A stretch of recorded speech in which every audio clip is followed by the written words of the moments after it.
दोस्तों पंहिंजा वे ड्रामे जी नई अपडेट में तव्हां सभिनी पहिरीं प्यारनि खे ख़ुशि आमदीद। अॼु रिव्यू करण वारा आहियूं मेगा सोप सीरियल पंहिंजावेरी जा अचण वारा एपिसोड ज़बरदस्त धमाकेदार सनसनीखेज़ थियण वारा आहिनि।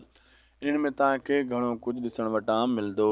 हिकु त इन्हनि में तव्हांखे इहो ॾिसंदो त जंहिंमें जाबिर वारा ऐं रुंडे वारनि जो बैकग्राउंड बार बार ॾेखारियो वेंदो ऐं इन में कुझु ॿ टे सीन नवां नज़र ईंदा ऐं उन्हनि में इहो बि तव्हांखे ॾिसण वटां मिलंदो ऐं होॾां जेको आहे कुझु नया ॿ टे सीन बि तव्हांखे ॾेखारिया वेंदा जंहिंमें सुठा मतिलबु कहाणी सांवल जेका बार बार ॾेखारे थो ॿुधाए थो चाकर खान खे ऐं उहे बि जेको आहे न बार बार ॾेखारे वेंदा ऐं तव्हांखे इहो ॾेखारियो वेंदो त रुंडे वारनि जो ठाह कीअं थियो जाबिर सां इहे शैतानगिरियूं कीअं कयूं ऐं सांवल जी ॻाल्हि ते यकदमि यकीन कोन कंदो चाकर खान जेको आहिस्ता आहिस्ता सांवल जी ॻाल्हियुनि ते यकीन कंदो ऐं पोइ सांवल वञी आख़िरी मरहल में हिन खे पुॼाईंदो।